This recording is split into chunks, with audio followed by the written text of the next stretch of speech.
So we've been learning and doing a lot of different things. But now we thought we'd do something different. Maybe we'd talk a little bit About our faith, about our faith, yeah, because how we got to know Christ. The Christian aspect.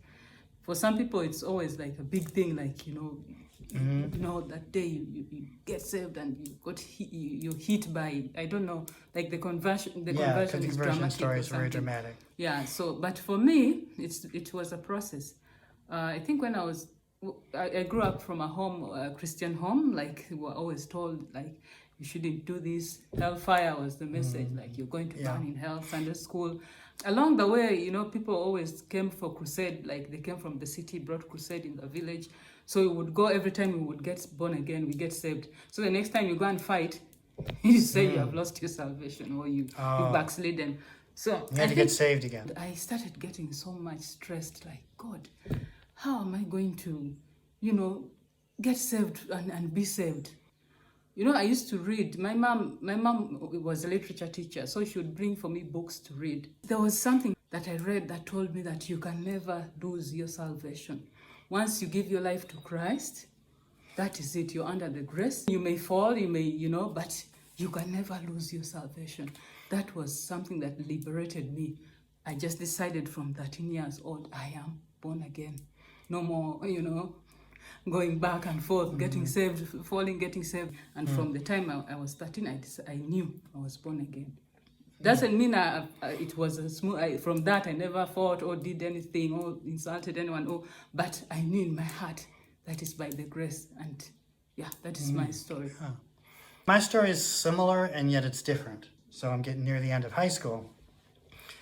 A friend of mine had just become a Christian because he had been led to Christ by a friend of his. He started talking to me about Christ, and he brought over to my house the friend that had led him to Christ.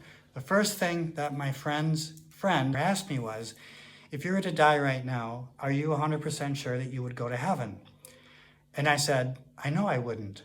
And he said, what? And he asked me, well, if you know you're going to hell and you know there's a way out because you can receive Jesus Christ as your Lord and Savior, why don't you take that way out?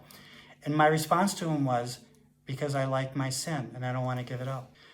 And then all of a sudden I just thought to myself, I ain't really going anywhere.